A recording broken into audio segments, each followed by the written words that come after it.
All right, so today we're going to talk about different types of sentences. Okay, you should have already done the review up at the top of the page, independent versus dependent. If you haven't done that yet, I want you to pause the video and complete it right now before we keep going. And we'll check that tomorrow just to make sure we're on the same page. Okay, so right now everyone should be looking at this part of the page where it says there are different kinds of sentences based on which combination of clauses it has. All right, so today we're going to talk about the two kind of simplest types of sentences, which are simple sentences and compound sentences. And like it says in your notes, what type of sentences is based on what kind of clauses it has in it. Okay, so simple sentences, just like they sound, they're very simple. They feature just one independent clause. Okay, now here's some examples. John walked past the center of town. Just one independent clause. We have our subject, John. We have our verb, walked. Okay, there's no other subjects and verbs there, so it's just one clause. The train whistled past. Same thing. We have our subject, train. We have our verb, whistled. No other subjects and verbs, so it's just one clause. All right, and luckily the doctor was in. We have doctor as our subject, was as our verb, no other subjects and verbs. So all simple sentences is just one independent clause. And you know it has to be an independent clause because it stands by itself as a sentence. All right, now, getting a little bit trickier. Compound sentences have two independent clauses. Okay, so it's just two independent clauses stuck together. All right, now, these compound sentences are joined together two ways. Okay, one, you can join them with a comma, okay, and a coordinating conjunction. So we'll talk about that more in a second. Basically, you put a comma and then one of your coordinating conjunctions like and. Okay? Or you can put a semicolon. So no coordinating conjunction, no comma, just a semicolon. All right, so let's look at our examples here. The team played hard. So I have one independent clause right there. The team played hard. It could stand by itself as a sentence. We have a subject, team. We have a verb, played. Okay? Then I have, and they won the game easily. So I have a second independent clause. They won the game easily. Same thing, I got a subject, they. I got a verb, won. Okay, now in the middle, we have a comma and one of our coordinating conjunctions, and. Okay? All right, now, second one. Soccer is a low-scoring game.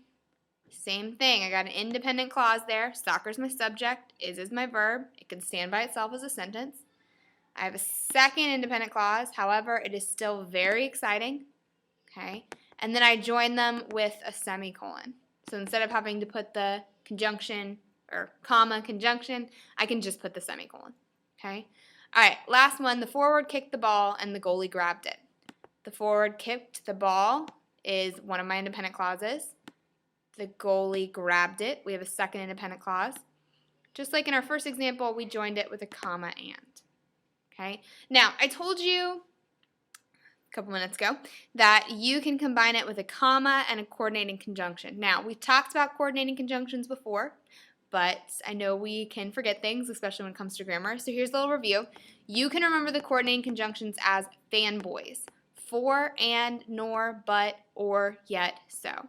So any of those words there you can use to mix or to combine two independent clauses together. Okay? So they're basically just used to join the clauses together. That's why they're coordinating conjunctions. They coordinate them. Okay? All right, now, let's do a quick practice. So everyone flip over. And we're going to identify each of these sentences as either simple or compound. Okay, so let's look at our first one. The Chartres Cathedral is a masterpiece of Gothic architecture, and it has become a famous landmark. All right, so I have my first subject and verb. That's what you want to look for here. You want to look for subject and verb pairs to figure out whether you have just one clause or more than one clause. So I have this cathedral, all right, and then I have my verb is, so that's one subject-verb pair, so I know that's got to be one clause.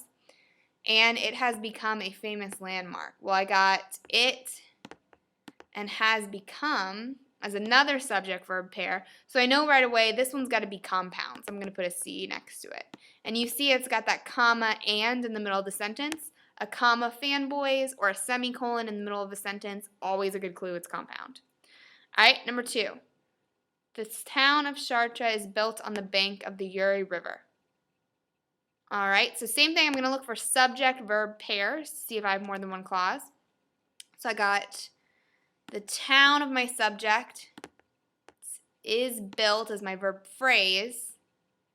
And then mostly I have a lot of prepositional phrases, on the bank, of the river. Okay, so this is just going to be one clause. So that makes this simple. All right, let's look at number 3.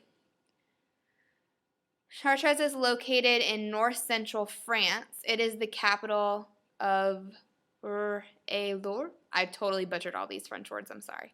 All right, let's look at this first one. So I've got a subject, is located. All right, so that's one independent clause. And then I have a second subject, it, and another verb, is.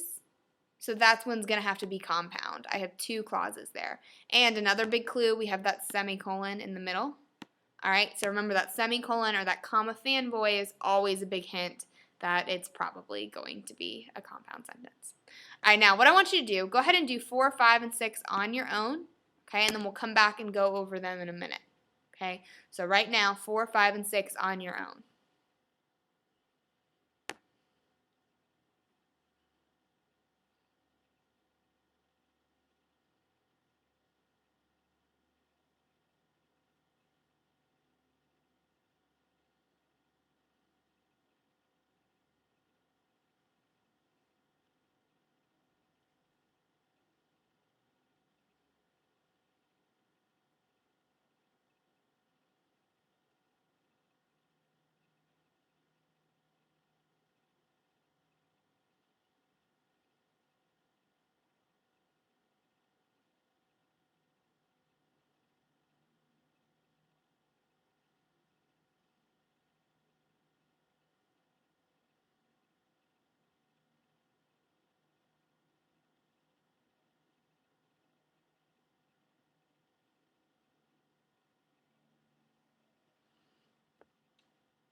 All right, it's been about a minute. Hopefully we've gotten a chance to mark these all as simple or compound sentences. Let's go ahead and go over these. So number 4, the cathedral has 2 bell towers. So it looks like this one's going to be a simple sentence. Okay, I have my subject cathedral, got a verb has, and there's not much else. So we know it can't be compound. All right, let's look at number 5. Cathedrals of this type were often the focal point of the community, and people sometimes devoted their entire lives to the construction of these religious buildings. All right, now I've got a subject, cathedrals. I've got this were, it's a verb, okay?